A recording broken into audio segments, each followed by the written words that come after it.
Bismillahirrahmanirrahim. Assalamualaikum warahmatullahi wabarakatuh. Alhamdulillahirabbil alamin wassalatu wassalamu ala asyrafil anbiya'i wal mursalin nabiyina Muhammadin wa ala alihi wa ashabihi wa sallam tasliman katsiran amma ba'd. Jamaah salat subuh rahmati Allah Subhanahu wa taala, Bapak Ibu sekalian. Alhamdulillah atas nikmat Allah Azza wa Jalla kita bisa berkumpul di rumahnya setelah menyelesaikan salat secara berjamaah, salat subuh. Di mana Nabi sallallahu alaihi wasallam perhatikan atau sangat menekankan untuk memperhatikan salat subuh dengan salat al-asr. Ya, bukan berarti salat yang lainnya tidak diperhatikan. Kata Nabi sallallahu alaihi wasallam, kalau kalian bisa untuk menjaga salat subuh dengan salat asar, maka faf'alu, maka lakukanlah, kata Nabi sallallahu alaihi wasallam. Karena dua salat ini adalah sebab seseorang akan melihat wajah Allah Subhanahu wa taala. Kata Nabi sallallahu alaihi wasallam di dalam sebuah hadis, "Innakum satarawna rabbakum kama tarawna al-qamar lailatul badr la tudamuna fi ru'yatihi." Sesungguhnya kalian betul-betul akan melihat Rabb kalian, kata Nabi sallallahu alaihi wasallam. Sesungguhnya kalian betul-betul akan melihat Rabb kalian, akan melihat wajah Allah. Kama tarawna al-qamar, sebagaimana kalian melihat bulan. La tudamuna fi ru'yatihi, kalian tidak berdesak-desakan pada saat melihat wajah Allah. Sebagaimana kita melihat bulan, kita tidak berdesak-desakan ke rumah kita masing-masing, dari tempat kita masing-masing. Begitu pula pada hari kiamat orang-orang beriman akan melihat wajah Allah Subhanahu wa taala. Ya, bukan berarti Nabi sallallahu alaihi wasallam tashbih menyerupakan wajah Allah seperti bulan, bukan. Tetapi Nabi sallallahu alaihi wasallam ingin menyampaikan kepada kita tentang cara melihat wajah Allah itu seperti cara kita melihat bulan, begitu mudah tanpa berdesak-desakan. Lalu Nabi sallallahu alaihi wasallam menyebutkan di akhir hadis, ya, barang siapa yang bisa jaga salat subuh, yaitu salat sebelum terbitnya matahari dan salat sebelum terbenamnya matahari, itu salat asar, maka fa'alu, kata Nabi, maka lakukanlah. Maksud daripada hadis ini adalah bahwa kata ulama sesungguhnya ya, dua salat ini merupakan salat yang paling berat. Ya, dua salat ini salat subuh, di mana orang pada saat sedang beristirahat, pada saat sedang tidur. Kemudian salat asar juga, di mana manusia, yang kebanyakan manusia sedang beristirahat atau sedang bekerja. Bila mana dua salat ini bisa terjaga, bisa dijaga, maka salat-salat yang lain akan lebih mudah, kata para ulama. Salat-salat lain itu salat zuhur, kemudian salat maghrib dan salat isya akan lebih mudah untuk dijaga. Baik jamaah salat subuh yang dirahmati oleh Allah Subhanahu wa taala, pada pagi hari ini kita ingin mengkaji sedikit tentang surat Al-Kautsar. Surat Al-Kautsar terdiri dari 3 ayat. Ya, terdiri dari 3 ayat. Adalah surat yang paling pendek di dalam Al-Quran Al-Karim. Ya, surat yang paling pendek dalam Al-Quran Al-Karim adalah surat Al-Kautsar. Terdiri dari 3 ayat. Di mana ayat-ayatnya mengandung makna yang sangat besar. Di mana ayat-ayatnya mengandung makna yang sangat besar. Para ulama berselisih pendapat tentang ya, surat Al-Kautsar ini, apakah dia Makkiyah ataukah dia Madaniyah. Makkiyah adalah ayat-ayat yang turun ketika Nabi SAW belum berangkat hijrah ke kota Madinah. Adapun ayat-ayat Madaniyah adalah ketika Nabi SAW telah sampai ke kota Madinah, telah berangkat hijrah ke kota Madinah.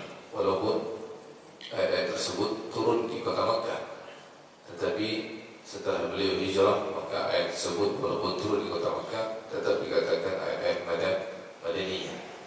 Para ulama berselisih pendapat tentang apakah surah Al-Kautsar ini Madaniyah atau Makkiyah.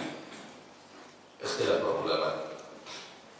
Sebagian mengatakan Makkiyah, melihat daripada makna dari ayat yang ketiga, Inna syani'aka huwal abtar. Kata Allah Subhanahu wa taala, sesungguhnya Inna syani'ak, sesungguhnya orang-orang yang membaghidu, orang-orang yang membenci wahai Muhammad, wal abtar, wal maqtu', ialah yang terputus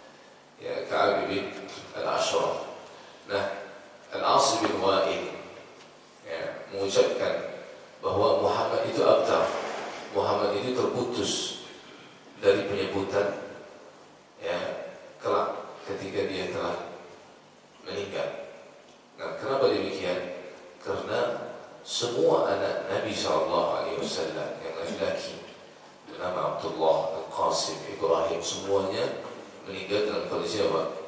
Masih kecil. Semuanya meninggal masih kecil. Dan bangsa Arab ya, pada waktu itu adalah bangsa yang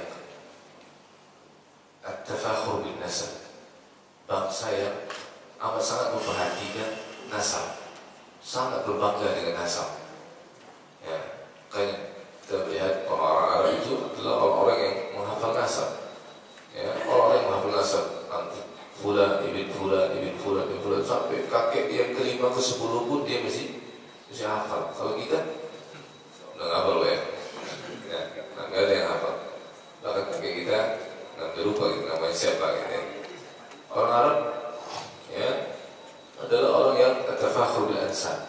Makanya Nabi sallallahu alaihi wasallam menyatakan bahwa ya di dalam ketika datang Islam, ya, Islam menghapus yang namanya berbangga-bangga di dalam nasab. Karena itu perbuatan termasuk perbuatan jahiliyah kata Nabi sallallahu alaihi wasallam. Karena nasab seseorang itu adalah dapat menyelamatkan dia dari api neraka. Ya, dengan nasabnya ningrat, dengan nasabnya berdarah biru misalkan, ya, keturunan raja dan seterusnya, tidaklah dapat menyelamatkan dia dari api neraka. Yang dapat menyelamatkan dia dari api neraka adalah ketakwaan kepada Allah Subhanahu wa taala. Makanya datang Islam dihapus. Ya, tafakhur bil ansab itu tidak dibolehkan. Berbangga-bangga dengan nasab itu dalam Islam tidak dibolehkan karena termasuk perkara jahiliyah. Sehingga bangsa Arab pada waktu itu jemaah, ya, karena mereka sangat berbangga dengan nasab, mereka memperbanyak keturunan, ya, itu dengan cara apa? Dengan cara memperbanyak keturunan. Dan keturunan yang mereka inginkan tentunya adalah keturunan apa? Anak siapa? Anak laki-laki, ya, anak laki-laki. Karena kalau anak perempuan, maka nasabnya terputus sudah. Ya, tidak lagi bisa dinisbatkan kepada bapaknya ketika anak perempuan tersebut menikah dan punya anak. Maka anak dari anak perempuan itu tadi tidak bisa dinisbatkan kepada ya, ayah dari si perempuan. Ya, karena terputus nasabnya. Dia akan dinisbatkan kepada bapaknya, kepada suaminya. Nah, sehingga ketika Nabi SAW punya anak, ya Abdullah, kemudian juga Al-Qasim dengan Ibrahim, semuanya meninggal. Maka kata Al-Asim bin Wa'il, ya Al-Asim bin Wa'il salah seorang pemuka ya Quraisy, dia mengatakan bahwa Muhammad telah terputus, ya, yang penyebutannya kelak kalau dia sudah meninggal. Karena begitu anak-anak perempuan Nabi sallallahu alaihi wasallam yang bernama Zainab, Ruqayyah, Ummu Kulthum, dan yang terakhir adalah Fatimah. Di saat Nabi sallallahu alaihi wasallam masih hidup, ya Zainab, Ruqayyah, Ummu Kulthum telah meninggal. Tinggal Fatimah. Kalaulah semua anak Nabi sallallahu alaihi wasallam perempuan ini juga meninggal, maka sudah habislah penyebutan untuk Nabi sallallahu alaihi wasallam. Artinya apa? Manusia tidak akan lagi mengenal, tidak akan lagi menyebut nama Muhammad. Itu kata Al-Asim bin Wa'il atau kata Abu Jahal. Maka Allah turunkan ayat yang ketiga dari surah Al-Kawthar. Apa kata Allah? Inna syani'aka huwal abtar. Sesungguhnya orang-orang yang membenci wahai Muhammad, dialah yang terputus penyebutannya. Ya, enggak lagi disebutkan, enggak lagi disebut namanya, enggak lagi disebut nasabnya, ya, karena dia kufar kepada Allah Subhanahu wa taala. Ya, dan sebaliknya Nabi Muhammad SAW disebut namanya, bahkan dikumandangkan pada saat ada, ya, asyhadu an Muhammad wa Rasulullah. Bahkan di dunia ini nama yang paling terbanyak adalah nama siapa? Nama Muhammad. Ya. Dan Nabi SAW disebutkan ketika ya, umat Islam berselawat kepada beliau, disebutkan namanya. Allahumma salli ala Muhammad. Di dalam tasyahud kita, Allahumma salli ala Muhammad. Sebutkan. Makanya Allah Azza wa Jalla katakan apa? Wa rafa'na. Nah, dalam surat Duha. Ya. Wa rafa'na apa namanya? Nah, laka dzikra. Semuanya kami apa? Kami tinggikan ya penyebutan nama. kata Allah Subhanahu wa taala. Nah, ayat yang ketiga ini sebagian ulama yang mengatakan bahwa ya dengan ayat inilah sesungguhnya surah Al-Kautsar itu ya turun pada saat Nabi sallallahu alaihi wasallam baru melakukan hijrah ke kota Madinah.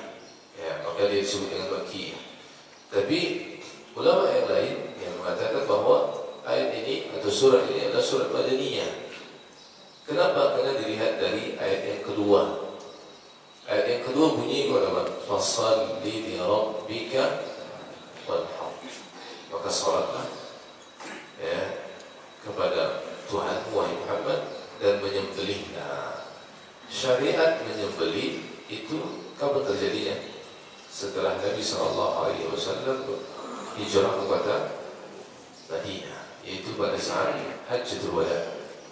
Pada saat haji wada, syariat penyembelihan hewan kurban. Ya, syariat penyembelihan hewan pada saat Nabi SAW berhaji wada.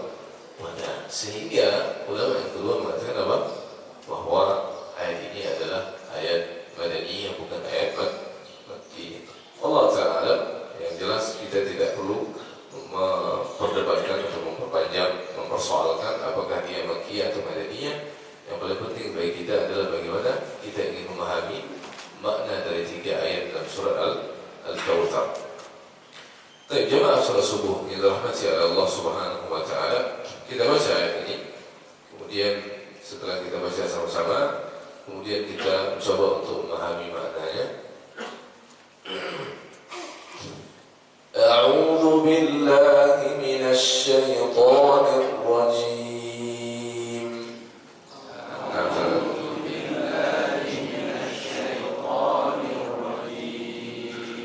Bismillahirrahmanirrahim.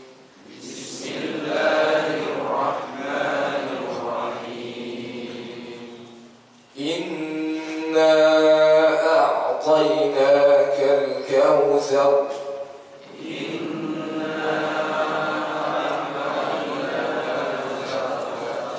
Inna a'tainakal kautsar.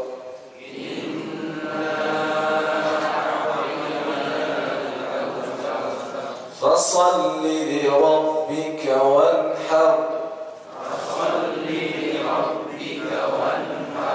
إن شانئك هو الأبتر.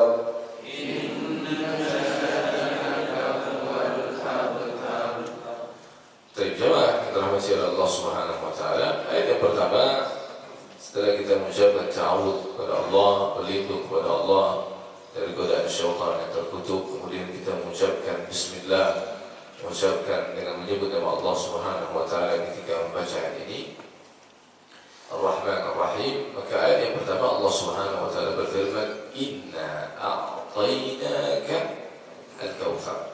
Sesungguhnya kata Allah, kamilah yang telah memberikan kepadamu al-kautsar. Inna di sini menyebutkan inna, sesungguhnya kami. Ya, kami di sini seolah-olah banyak apa? Banyak kan? Padahal Allah Subhanahu wa taala huwal ahadus samad alladzi lam yalid wa lam yulad. Dialah Allah Subhanahu wa taala yang Maha Esa. Tapi kenapa kok penyebutannya inna, kami? Dan di dalam banyak ayat Allah Subhanahu wa taala sering menyebutkan apa ya? Inna anzalnahu fi lailatul qadr. Ya. Inna nahnu nazzalna dzikra wa inna lahu lahafizun. Semuanya kamilah yang menurunkan Al-Quran dan kamilah yang menjaganya. Sebutan kami. Dalam banyak ayat dalam Al-Quran penyebutan kami sering terjadi. Sehingga orang-orang yang coba ingin memberikan syubhat kepada kaum muslimin, berarti kata mereka apa? Allah itu enggak satu ya.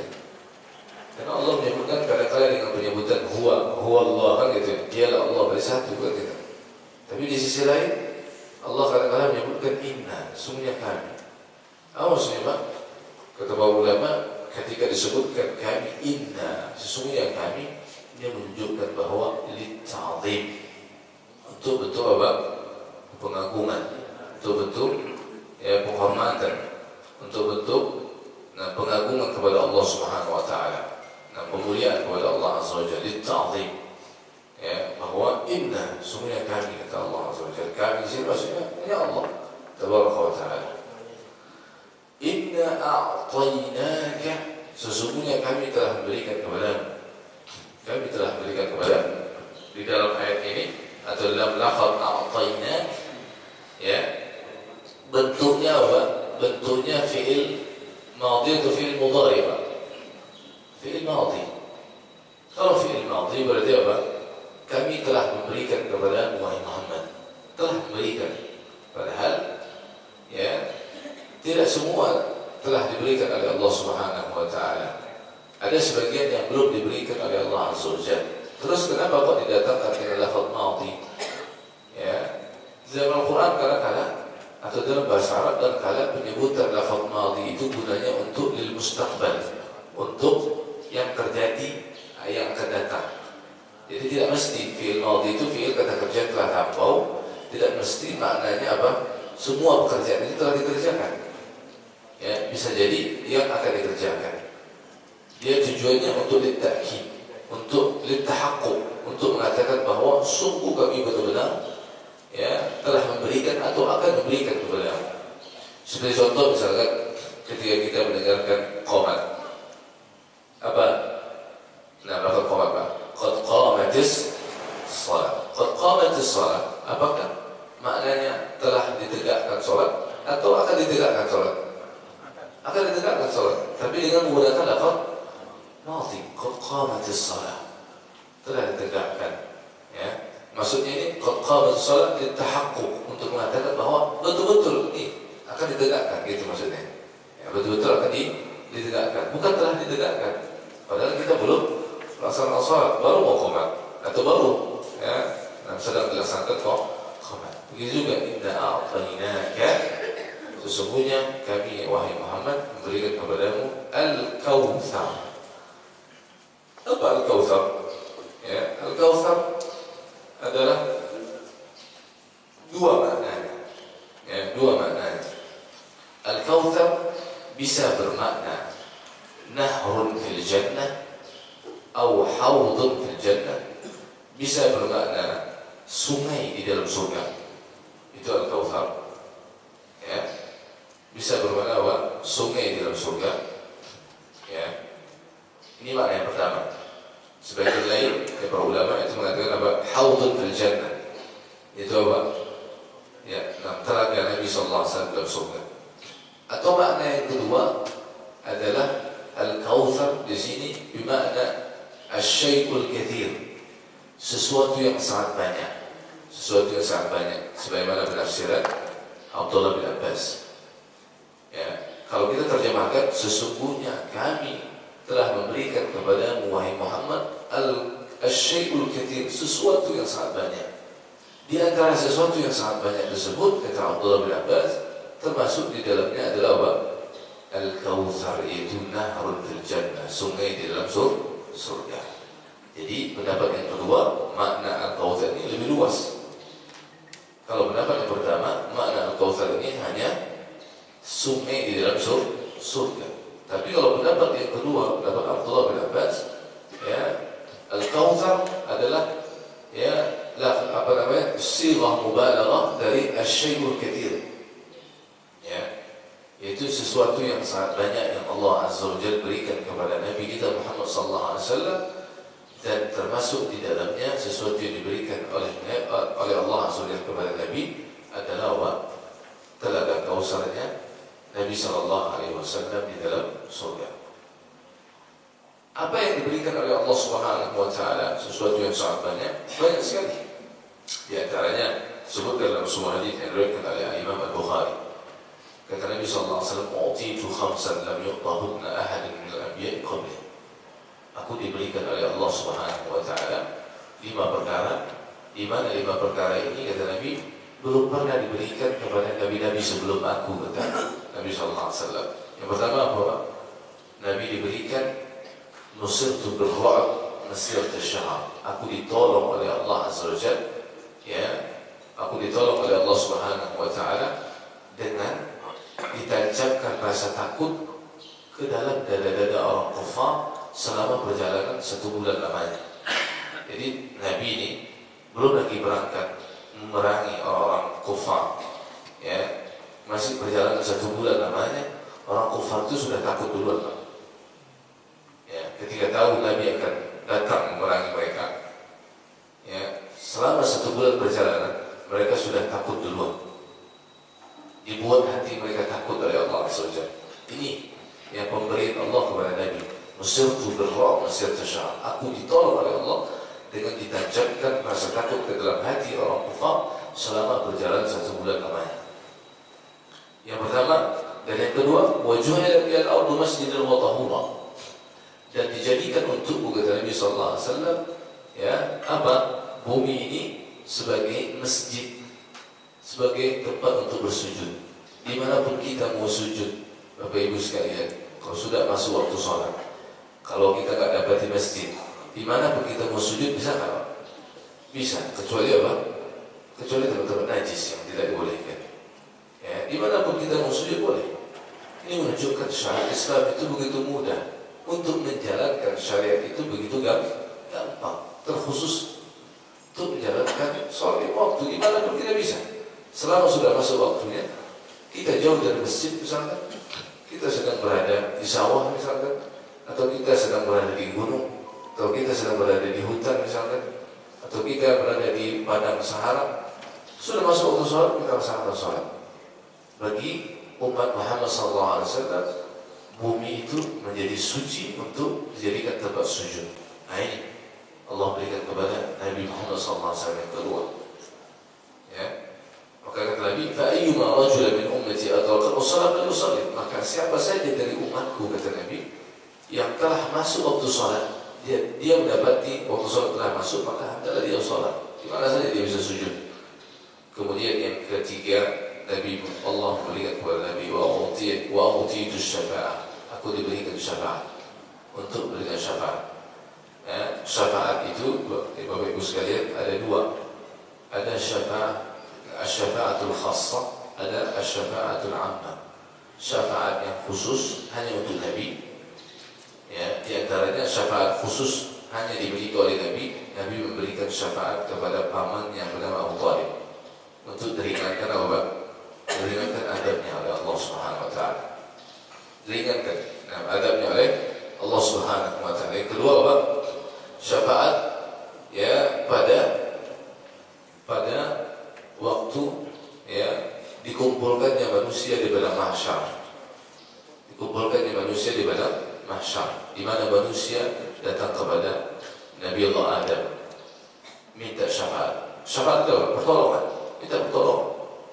Ini padang mahsyar bukan ya tempat perkumpulan yang kayak kita mungkin menonton bola atau menonton pertandingan, bukan. Padang mahsyar adalah padang di mana semua manusia dikumpulkan dalam keadaan tanpa berbusana sedikit pun, tanpa memakai alas kaki, kemudian tidak dihidat, tidak disunat, semua yang tertunduk ya penantian yang sangat panjang tentang hisab, tentang apa yang Allah ingin putuskan kepada kita masing-masing. Maka itu penantian yang sangat mengerikan dan sangat mengkhawatirkan. Ya, bahkan manusia tidak lagi menoleh, padahal semua dalam kondisi apa? Kondisi telanjang. Makanya kata Aisyah, wahai Rasulullah, apakah manusia nanti akan menoleh ke kiri ke kanan? Ya, di saat semuanya dalam kondisi telanjang. Maka kata Nabi, wahai Aisyah, kondisi pada waktu itu amat sangat mencekam, mengerikan. Tidak ada lagi yang berani untuk menoleh ke kiri kanan. Padahal yang dikumpulkan itu laki-laki perempuan, semua dalam keadaan tanpa berbusana, mengerikan, semua yang tertunduk, ingin ya menunggu keputusan yang Allah sudah putuskan kepada mereka, sehingga manusia pada waktu itu datang kepada Nabi Allah Adam untuk minta pertolongan. Nabi Allah Adam mengatakan, aku tidak sanggup karena aku pernah ditegur oleh Allah SWT, pernah berbuat kesalahan, yaitu memakan apa? Syajaratul khuldi. Nah, syajaratul khuldi itu buah dari pohon al-khuld, pohon kekekalan. Nabi Allah Adam mengatakan, pergilah kepada Nabi Allah Nuh. Nah, pergilah kepada Nuh. Nuh pun juga begitu didatangi oleh manusia, Nuh juga apa? Meminta uzur, tidak bisa memberikan syafaat, tidak bisa memberikan pertolongan kepada manusia di padang mahsyar pada waktu itu. Apa kata Nabi Allah Nuh alaihissalam? Sesungguhnya aku ditegur oleh Allah Azza wa Jalla karena aku berdoa untuk anakku Kan'an, ya, yang telah kufur kepada Allah, tidak mau beriman. Kemudian aku berdoa, ya Allah, innahu min ahli, sesungguhnya dia bagian daripada anggota keluargaku ya Allah. Maka apa kata Allah? Ya Nuh, innahu laysa min ahli. Wahai Nuh, dia bukan termasuk bagian dari anggota keluarga. Karena dia kufur kepada Allah, maka dia bukan termasuk anak. Tegur sama Allah Azza wa Jalla. Manusia akhirnya datang kepada Nabi Musa alaihissalam. Nabi Musa pun juga minta uzur kepada mereka. Kami nggak sanggup. Saya nggak sanggup, kata Nabi Musa. Kenapa? Saya pernah berbuat kesalahan. Itu apa? Membunuh ya seseorang, ya, menampar seorang, kemudian dia pun mati seketika. Kemudian mereka datang kepada Nabi Allah Isa, dan Nabi Allah Isa menyampaikan uzurnya, tidak disebutkan apa uzurnya. Nabi Allah Isa pun juga tidak sanggup, akhirnya datang kepada Nabi Muhammad. Lalu Nabi Muhammad minta izin kepada Allah untuk memberikan syafaat pertolongan kepada manusia di padang mahsyar. Allah mengizinkan, ya, kata Allah, irfa' ra'sak wahai Muhammad, angkat kepalamu, isfa' tushfa', ya, berikan syafaat, maka mereka akan diberikan syafaat oleh Allah Subhanahu wa taala. Karena pertolongan syafaat ini Pak tidak bisa diberikan kepada sembarangan orang. Syafaat ini semuanya atas izin Allah. Orang yang ingin memberikan syafaat itu atas izin Allah. Kepada siapa diberikan syafaat itu pun juga atas izin Allah. Allah tidak bisa semua. Nah, sehingga syafaat ini namanya asy-syafa'atul khassah. Syafaat khusus untuk Nabi sallallahu alaihi wasallam. Ada syafaat secara umum, al-ammah. Itu syafaat berlaku untuk Nabi dan berlaku juga untuk selain Nabi. Orang-orang saleh dapat memberikan syafaat, malaikat dapat memberikan syafaat, kemudian siddiqun dapat memberikan syafaat, ya, orang yang jujur dan keimanannya, syuhada, orang yang mati syahid juga dapat memberikan syafaat. Nah, anak-anak yang mati, ya, juga dapat memberikan syafaat kepada kedua orang tuanya. Ini syafaat secara umum, yaitu syafaat di mana, ya, di mana Allah Subhanahu wa taala takdirkan misalkan seseorang dimasukkan ke api neraka, lalu ditolong dengan syafaat tersebut. Tidak jadi dia masuk ke dalam api neraka.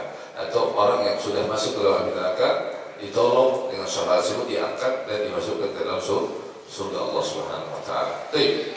Jemaah sekalian termasuk kembali kepada makna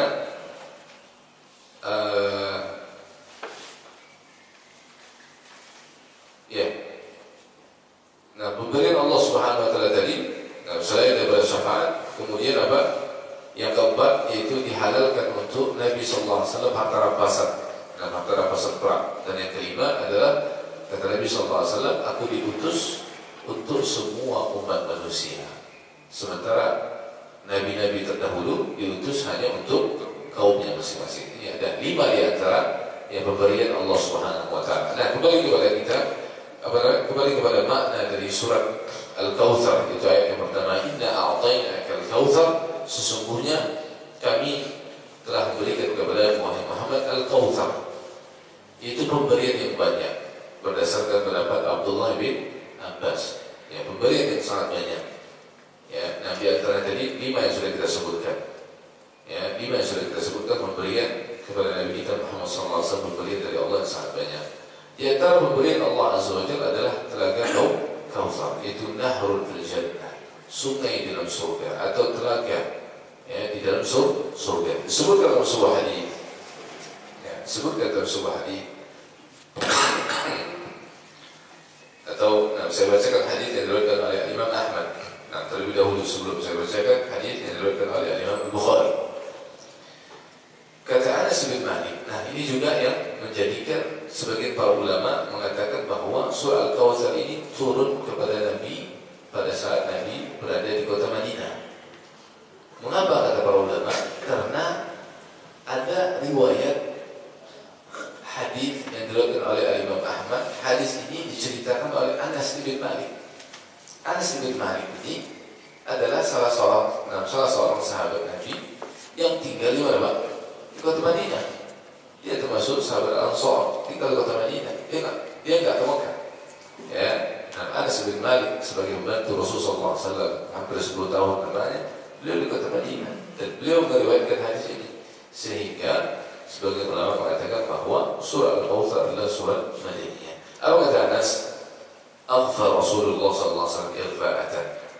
Pada suatu hari Nabi berada di tengah-tengah kami, kata Anas bin Malik. Lalu Nabi sallallahu alaihi wasallam terkantuk, Pak. Mengantuk. Ya, mengantuk. Ya. Atau Nabi sallallahu alaihi wasallam tertidur sejenak. Dan kita tahu Bapak Ibu sekalian, mata Nabi itu tidur tapi hatinya tidak tidur. Ya. Mata beliau sallallahu alaihi wasallam tidur tapi hatinya tidak. Lalu setelah itu apa? Farafa'a ra'sahu mubtasiman. Lalu setelah Nabi terkantuk sejenak, beliau mengangkat kepalanya dalam keadaan tersenyum. Kata Anas bin Malik. Lalu para sahabat bertanya, "Lima dhahikta ya Rasulullah?" Mengapa engkau tersenyum wahai Rasulullah? Mengapa engkau tertawa wahai Rasulullah? Lalu Rasulullah SAW mengatakan, "Innahu unzilat alayya anifat surah." Sesungguhnya turun kepada aku satu surat.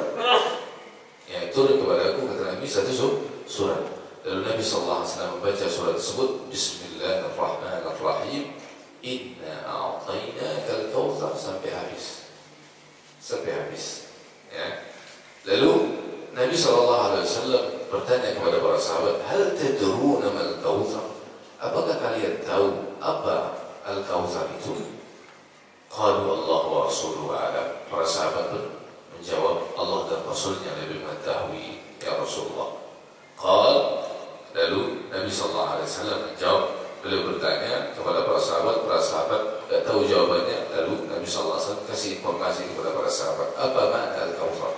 Kata Nabi, huwa nahrun a'tanihi Rabbi Azza wa Jalla jannah. Dia adalah sungai, ya, yang Allah berikan kepadaku, sungai di dalam surga.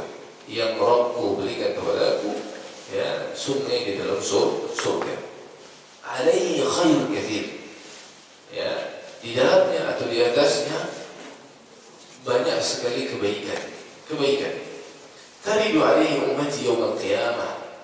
Umatku kelak pada hari kiamat akan menghampiri sungai tersebut. Akan menghampiri apa? Sungai Kautsar tersebut. Aniyatuhu adadal kawakib. Ya, aniyatuhu, ya, gelas-gelas, ya, untuk meminum air dari sungai Al-Kautsar itu, gelas-gelasnya jumlahnya sebanyak jumlah bintang-bintang yang ada di langit. Berapa, Pak? Jumlah bintang-bintang? Banyak, miliar. Kita nggak bisa menghitungnya, ya. Jadi gelas-gelasnya, kata Nabi, sebanyak bintang-bintang yang ada di langit. Bahkan disebutkan dalam riwayat yang lain, ya, bahwa luasnya kalau dalam riwayat yang lain itu disebutkan 6 telaga. Haudi masiratu syahr. Ya, 6 telagaku, kata Nabi, masiratu syahr. Panjangnya itu seperti perjalanan 1 bulan namanya. Perjalanan 1 bulan namanya dengan menggunakan, ya, kendaraan yang paling cepat di masa Nabi, ya, dengan kendaraan paling cepat. Perjalanan 1 bulan namanya. Berarti kan panjang sekali, Pak. Ya, panjang sekali. Masir syahr. Kemudian, ya, kata Nabi SAW, ma'uhu abyad min al-laban. Airnya dia lebih apa? Lebih putih daripada susu. Air dari sungai Al-Kautsar itu atau telaga Al-Kautsar, dia lebih putih daripada susu. Warihu atyab min al-misk, dan baunya, wanginya, dia lebih wangi daripada minyak kasturi. Ya, minyak yang istimewa kasturi ini, Pak, ya. Wa kizanuhu kanujum as-sama. Ya, gelas-gelasnya, cangkir-cangkirnya seperti bintang-bintang yang ada di langit. Lalu Nabi mengatakan, Man syariba minha fala yadhma abada. Barang siapa yang meminum air dari telaga Kautsar, maka dia tidak akan pernah haus selama-lamanya. Allahumma rzuqna. Ya Allah, ya, berikan kepada kami untuk bisa meminum air dari telaga Kautsar. Allahumma. Kata Nabi, Man syariba minha fala yadhma ba'daha abada. Barang siapa yang meminumnya, dia tidak akan, sekali minum aja, kalian minum, nggak pernah haus lagi Pak. Ya, kita kan minum yang berwarna-warni ya, ada kopi, ada teh, ada apa lagi Pak? Ada susu, ada jus, gitu kan? Ada minuman yang bermacam. Ya, tapi minuman itu ya hanya dapat menghilangkan dahaga sejenak.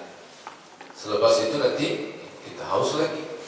Ya, nanti kita minum lagi, apalagi pecandu kopi ya. Nah, ini kopi ya. Bapak ya. Nah, tidak akan pernah ada rasa cukup sekali aja minum kopi, dan setelah itu nggak lagi gitu. Kalau sekali aja minum kopi, insya Allah, nah pabrik kopi akan segera tutup, kan gitu ya. Cukup. Setelah itu kita nggak minum kopi lagi kan. Nah ini beda dengan air telaga Nabi SAW. Sekali minum nggak pernah haus lagi. Nggak ada lagi seperti orang hidup di atas dunia yang kecanduan kopi, minum kopi terus kan gitu. Nggak lagi haus. Subhanallah. Ya. Nah, dalam hadis yang lain, ini yang perlu kita perhatikan Pak. Saya tadi pengen melanjutkan hadis ini, tapi ada hadis yang lebih lengkap lagi, yaitu kata Nabi SAW, inni faratukum alal hawdi. Sesungguhnya aku ya mendahului kalian untuk sampai ke telaga. Kata Nabi SAW, man marra alaiya syarib. Barang siapa yang melewati aku berada di telaga Kautsar tadi, maka dia akan meminumnya. Wa man syariba lam yadma abada. Barang siapa yang minum air telaga itu, maka dia tidak akan haus selama-lamanya. La yaridanna alayya aqwamun a'rifuhum wa ya'rifunani. Lalu kata Nabi SAW, betul-betul nanti ada suatu kaum, bukan hanya satu kaum, tapi aqwam kata Nabi. Akan ada nanti beberapa kaum kata Nabi, beberapa umat, dan dia dari umatku kata Nabi. Mereka akan betul-betul akan melewati telaga Kautsar tersebut. Aku mengenal mereka kata Nabi. Aku mengenalnya. Wa ya'rifunani, dan mereka mengenal aku. Subhanallah. Kata Nabi, aku mengenal mereka dan mereka pun mengenal aku. Summa yuhalu baini wa bainahum. Lalu mereka terhalangi untuk bisa bertemu denganku. Aku pun juga tidak bisa bertemu dengan mereka. Mereka melewati aku. Ya, melewati telaga tersebut, tapi terhalangi untuk bisa minum dari telaga tersebut. Lalu dalam sebuah riwayat lagi dikatakan apa? Fa'aqul innahum minni. Ya, sesungguhnya maka aku katakan kepada Allah Azza wa Jalla dalam hadis yang lain disebutkan ummati, ya Allah, mereka umatku. Nah, kenapa kok bisa terhalangi? Mereka tidak bisa minum dari telaga Kautsar milikku, ya Allah. Innahum minni. Ya, sesungguhnya mereka adalah termasuk umatku kata Nabi sallallahu alaihi wasallam. Maka dikatakan kepada beliau, innaka la tadri ma ahdatsu ba'dak. Ya Muhammad, sesungguhnya kau tak tahu.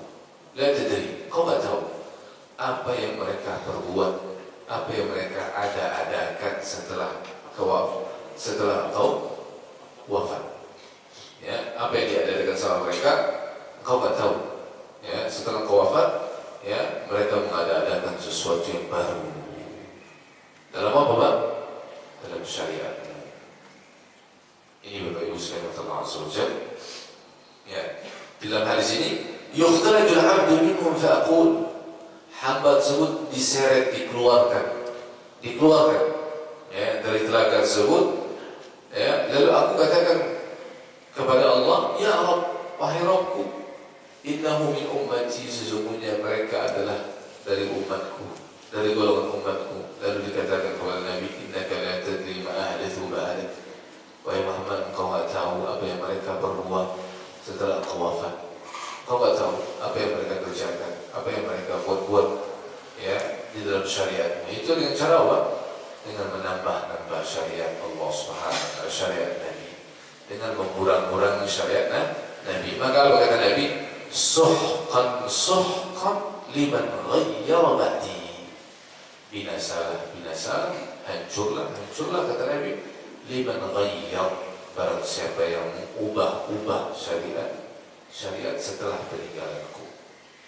Ya, maka jemaah sekalian Allah, dari hadis ini ya, Nabi SAW ingin memperhatikan kepada kita bahwa orang-orang yang mengubah syariat Nabi, menambah syariat Islam, maka mereka kelak dipastikan tidak akan dapat memasuki telaga Nabi Shallallahu Alaihi Wasallam, tidak akan dapat meminum air telaga Nabi Muhammad Sallallahu Alaihi Wasallam. Tapi jemaah sekalian, adalah Allah Subhanahu Wa Taala. Ini ayat yang pertama. Inna a'tainakal kautsar. Jadi al-kautsar tadi ada dua maknanya. Imma makna yang pertama adalah sungai di surga, atau makna yang kedua seperti makna yang diriwayatkan oleh Abdullah bin Abbas, dia adalah asy-syai'ul katsir, sesuatu yang sangat banyak yang Allah berikan kepada baginda Rasulullah sallallahu alaihi wasallam. Sesuatu yang sangat banyak itu diantaranya adalah apa? Telaga Kautsar itu sendiri, ya. Nah, telaga Kautsar itu sendiri. Lalu di dalam ayat yang kedua, fasalli li rabbika wanhar. Kata Allah Subhanahu wa taala, maka salatlah engkau wahai Muhammad karena Tuhanmu, ya, dan menyembelihlah engkau wahai Muhammad karena apa? Karena Tuhanmu.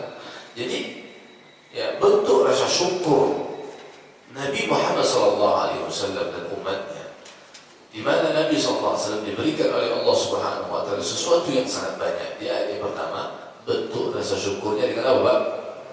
Dengan salat. Fashalli li rabbika wanhar. Salat dan menyembelih yang kurban, menyembelih sembelihan. Nah, ini, ya, mengingatkan kita akan apa? Juga, ya, akan ayat di dalam surat Quraisy, di mana Allah Subhanahu wa taala mengatakan ila fi Quraisy ila fi rihlat asy-syita'i was-sayf, ya, falyabudu rabb hadzal bait alladhi at'amahum min ju' wa amanahum min khauf, ya, di mana Allah Subhanahu wa taala telah membuat rasa aman, ya, manusia pada waktu itu, wa amanahum min khauf, maka hendaklah apa? Falyabudu rabb hadzal bait, maka sembahlah Tuhan yang memiliki rumah ini, yaitu apa? Yang memiliki Ka'bah. Nah, dalam ayat yang kedua, fasalli li rabbika wanhar. Salatlah kau Muhammad. Salat di sini salat apa? Salat di sini kata para ulama adalah salat umum. Ya, salatnya adalah salat umum, salat lima waktu, salat sunnah, ya, salat sunnah. Kita diperintahkan untuk melaksanakan salat fasal. Maka salatlah kau. Ya, itu salat yang lima waktu, zuhur, asar, maghrib, isya dengan subuh. Lalu salat sunnah yang lain. Ya, itu ada perintah Allah Subhanahu wa taala. Maka salatlah engkau, ya, karena Tuhan Muhammad. Kita disuruh untuk melaksanakan salat, memperhatikan salat yang lima waktu kita. Maka Bapak Ibu sekalian Allah SWT, hendaknya betul-betul kita perhatikan masalah urusan salat, ya, dan anak-anak kita minta mereka untuk melaksanakan sholat. Jangan sampai sholat ini kemudian apa? Dijadikan barang candaan, dijadikan barang mainan, ya, atau, ya, kadang sholat kadang tidak sholat. Ini waliyadzubillah, ini bukan masalah yang sepele. Ya, begitu juga setelah memperhatikan sholat yang lima waktu tadi, lalu kita pun juga ikut memperhatikan sholat sunnah. Ya, di antara hadis yang menyebutkan tentang keutamaan sholat sunnah apa? Bahwa barang siapa yang sholat 12 rakaat fi yaum wa lailah, maka Allah Subhanahu wa taala akan membangunkan untuknya rumah di surga. Kata Nabi sallallahu alaihi wasallam, barang siapa yang bisa menjaga salat, ya, salat sunnah sebanyak 12 rakaat sehari semalam. Jadi Bapak Ibu, kalau kita bisa jaga salat sunnah sehari semalam 12 rakaat. Nah, salat sunnahnya apa saja Bapak Ibu saya? Ya, salat sunnah, nah, yang 12 rakaat itu 4 rakaat sebelum zuhur. Kita laksanakan dua rakaat salam, 2 rakaat salam. Setelah zuhur 2 rakaat, sudah 6 rakaat. Habis salat maghrib 2 rakaat, 8 rakaat. Habis salat isya 2 rakaat, 10 rakaat. Sebelum melaksanakan salat subuh 2 rakaat, berarti berapa? 12 rakaat. Ya, 12 rakaat minimal. Walaupun ada riwayat yang menyebutkan bahwa ada sholat sebelum sholat asar, ya, sebelum sholat asar kita laksanakan 2 rakaat, boleh, ya. Nah, barang siapa yang bisa menjaga sholat sunnah 12 rakaat tadi, maka Allah akan bangunkan untuknya rumah di dalam surga Allah Subhanahu wa taala. Nah, sini perintah Allah Subhanahu wa taala, fasalli li rabbika wanhar. Maka salatlah, ya, karena Tuhan Muhammad, dan sembelihlah. Nah, kata ulama, sholat yang paling dekat dengan menyembelih sholat apa?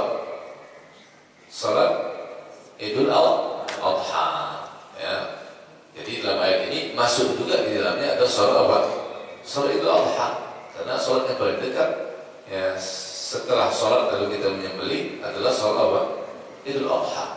Ya, sholat Idul Adha. Jadi sebentar lagi kita akan masuki ya bulan Dzulhijjah, dan pada tanggal 10 dari bulan Dzulhijjah kita diperintahkan untuk melaksanakan sholat Idul Adha dan menyembelih. Maka pada tahun ini bagi yang mampu silakan, bagi yang mampu maka kita laksanakan juga apa? Berkurban. Baik patungan dengan sapi 7 orang atau kita menyembelih ya 1 kambing untuk 1 keluarga. Menyembelih 1 kambing untuk siapa? 1 keluarga. Ya, boleh. Kalau tadi disebutkan sudah 30 sapi, masya Allah banyak ya. Hah? Oh 3 sapi. Saya dengarnya 30 Pak. Iya betul, saya dengar 30. Oh 3 sapi. Antum salah ngomongnya tadi. Saya kira ada 30 sapi, masya Allah. Anda pikir, wah 30 sapi bisa dikirim satu nanti ke sana. Masya Allah. Baru 3 sapi ya? Tapi insya Allah nanti bertambah ya. Nggak mahal kok sapi ya. Ya insya Allah. Boleh dengan kambing. Boleh dengan kambing Bapak Ibu sekalian. Ya, kalau ditanya mana yang lebih utama? Patungan 7 sapi atau kambing untuk 1 keluarga? Ya, kalau ditanya. Ya Pak? 1 keluarga sapi, bagus. Ya, bagus. Alhamdulillah, Masya Allah, bagus Pak. Ya, yang terbaik. Ya, boleh kambing. Ya, boleh kambing. Ya. Nah, di dalam ayat ini, wanhar. Allah Subhanahu Wa Taala perintahkan kita untuk melaksanakan sholat, lalu apa? Wanhar dan menyembelihkan. Wanhar ini menyembelih bukan seperti kita menyembelih, ya, bukan seperti kita menyembelih kambing atau menyembelih sapi. Wanhar ini menyembelih onta. Dengan cara apa Pak? Onta itu tidak disembelih dengan ditumbangin dulu baru disembelih lehernya, enggak. Dengan cara ditombak, ditusuk pangkal lehernya. Jadi menyembelih onta itu dengan cara ditusuk, tusuk, ya, dirobek, lalu mengucur darahnya. Bukan ditumbangi dulu lalu disembelih onta ini. Kenapa Allah Subhanahu wa sebutkan wanhar? Ya, dan sembelihkan. Yaitu sembelih di sini apa? Menggunakan hewan onta. Ya, artinya onta ini mewakili hewan yang lain. Ya, sapi, kambing, ya. Dan disebutkan, ya, kata Syekh Muhammad SAW rahimahullah, disebutkan onta karena onta itu lebih besar manfaatnya bagi apa? Manusia. Karena dia beratang besar, ya, manfaatnya lebih besar onta. Ya. Jadi Nabi SAW pada Haji Wada beliau menyembelih sebanyak beliau sendiri Pak pada Haji Wada menyembelih sebanyak 100 ekor onta. 100 ekor. Wow. 100 ekor ya. Kalau onta sekarang rata-rata berapa? 20 juta katakanlah. Kali 100 berapa? Kali 100 berarti 2 miliar. Masya Allah, Nabi sekali sembelih 2 miliar. 100 ekor onta. Dan beliau sendiri yang menyembelih. Sebanyak 63 onta langsung disembelih dengan tangan beliau syarif, dengan tangan beliau yang mulia. Beliau sendiri yang beli Pak. Dengan tangan beliau 63 onta beliau sendiri yang menusuknya, tusuk sama Nabi SAW. Sisanya ya sebanyak 37 diberikan kepada Ali bin Abi Thalib untuk menyembelihnya. Lalu daging-daging tersebut Nabi infakkan, Nabi berikan hadiah ya kepada kaum muslimin. Dan Nabi tinggalkan setiap ya bagian onta, ya beliau ambil dagingnya sedikit, lalu beliau kumpulkan untuk beliau makan. Sallallahu alaihi wasallam. Ya 100 ekor onta. Ya. Fasalli li rabbika wanhar. Ya, nah ini bentuk rasa syukur ya yang Allah Subhanahu wa taala perintahkan kepada kita tentunya dan kepada Nabi sallallahu alaihi wasallam dan kepada umatnya. Lalu ya ayat yang terakhir adalah Allah Subhanahu wa taala katakan inna syani'aka huwal abtar. Sesungguhnya wahai Muhammad, orang-orang yang membencimu dialah yang terputus penyebutannya. membenci siapa ini Pak? Yang membenci Nabi. Membenci di sini ada dua Pak. Membenci Nabi secara langsung di masa hidup beliau, atau membenci atau juga boleh membenci Nabi SAW, membenci fisiknya, jasad beliau semasa hidup beliau, manusia, orang kufar Quraisy baru itu membenci beliau, atau membenci syariat Nabi SAW, membenci sunnah beliau, petunjuk beliau. Maka termasuk ke dalam ayat ini huwal abtar, dia yang terputus penyebutannya. Jadi Bapak Ibu sekalian Allah Azza wa Jalla, hati kita, ya, kita memang tidak membenci jasadnya Nabi SAW. Maka kita sangat cinta kepada beliau, sangat mengagungkan beliau. Tetapi kita lupa kalau di sana ada syariat Nabi yang kita benci, ada sunnah Nabi SAW yang kita tidak suka. Ini berbahaya, ya, ini berbahaya. Karena Allah Subhanahu wa taala sebutkan dalam surat Muhammad ayat 9, bisa dilihat nanti Pak. Apa kata Allah? Dzalika bi annahum karihu ma anzalallah fa ahbata a'malahum. Yang demikian itu kata Allah, mereka benci kepada apa? Kepada apa yang diturunkan oleh Allah kepada Nabi Muhammad. Mereka benci kepada apa yang diturunkan oleh Allah Subhanahu wa taala kepada Nabi Muhammad. Lalu apa Pak ganjaran orang yang benci kepada apa yang Allah turunkan kepada Nabi Muhammad? Fa ahbata a'malahum. Allah hapuskan semua amalan mereka. Amalan sholat mereka, amalan puasanya, hajinya, zakatnya, infaknya, umrahnya, semua pahala dari amal tersebut. Ketika ada satu syariat Allah, satu syariat Nabi yang dibenci olehnya, hapus semua amalan itu. Dan kata para ulama, tidaklah ada satu perbuatan yang dapat menghapuskan semua amalan, melainkan perbuatan tersebut adalah perbuatan kekufuran yang menyebabkan pelakunya kafir, yang menyebabkan pelakunya keluar dari agama. Karena tidak ada satu perbuatan yang menyebabkan semua amalan kita akan rontok, habis semuanya, melainkan amalan tersebut adalah amalan kekufuran yang menyebabkan pelakunya keluar dari agama. Nah ini yang perlu kita perhatikan Bapak Ibu sekalian. Yang dirahmati Allah Subhanahu wa taala. Hati-hati kita dari apa? Membenci syariat Nabi Muhammad sallallahu alaihi wasallam. Satu saja kita benci, akibatnya apa? Kufur kepada Allah Subhanahu. Padahal kita enggak sadari, Bapak Ibu sekalian. Kita enggak sadari. Tapi ternyata apa? Amalan kita di sisi Allah. Allah yang tahu. Allah yang tahu hati kita. Allah yang tahu apa yang kita sembunyikan dalam hati kita. Kita benci pada syariat Allah, syariat Nabi. Allah telah hapuskan semua amalan kita. Lalu apa? Kelak pada hari kiamat kita melihat seolah-olah amalan, pahala dan amalan kita ibaratnya apa Pak? Fata morgana. Kita seolah melihat banyak sekali amal, pahala dan amalan tersebut. Ternyata saat kita datangi, rupanya apa? Tidak ada itu, ya, pahalanya dihancurkan oleh Allah Subhanahu wa taala. Baik, jamaah sekalian Allah, ya, inna syani'aka huwal abtar, orang yang mencium wahai Muhammad, dialah yang akan terputus penyebutannya, tidak lagi disebutkan oleh Allah Subhanahu wa taala, tidak lagi akan dikenal oleh manusia, tidak lagi akan disebut-sebut oleh manusia, ya.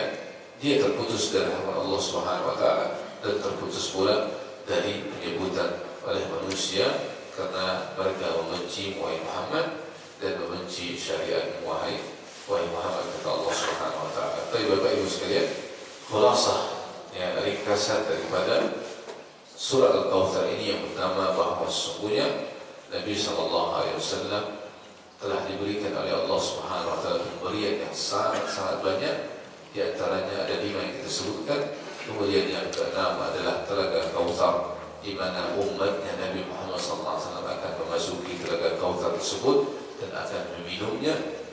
Kemudian ada di antara umat Nabi yang tidak akan bisa meminum telaga Kautsar tersebut, terhalang, ya, lalu mereka diusir dari telaga tersebut. karena suatu perbuatan yang mereka lakukan, yaitu apa? Mereka mengada-ada di dalam agama Nabi SAW setelah beliau wafat. Nah, karena pemberian Nabi yang sangat banyak, maka bentuk rasa syukur kita kepada Allah Subhanahu wa Ta'ala adalah dengan cara melaksanakan salat li Rabbik, karena Allah, karena Tuhan. Jadi salat dan menyembelih ini harus diniatkan karena apa? Allah. Nah ini, ya Bapak Ibu sekalian, kita melaksanakan salat bukan karena riya, kita melaksanakan menyembelih juga bukan karena riya, tapi karena Allah Subhanahu wa Ta'ala. Karena ini bentuk rasa syukur kita kepada Allah. Dan yang terakhir, bahwa sesungguhnya orang-orang yang membenci Nabi, membenci syariatnya, dialah yang terputus dari rahmat Allah, dialah yang tidak mendapatkan kebaikan dan tidak akan disebut namanya dan tidak akan dikenang namanya kelak ketika orang tersebut telah tiada di atas muka bumi ini. Wallahu ta'ala alam. Demikian yang bisa dapat saya sampaikan, karena sudah masuk waktu syuruk. Tidak ada pertanyaan, ya? Langsung kita tutup. Subhanakallahumma wa bihamdika, asyhadu an la ilaha illa anta, astaghfiruka wa atubu ilaik. Assalamualaikum warahmatullahi wabarakatuh.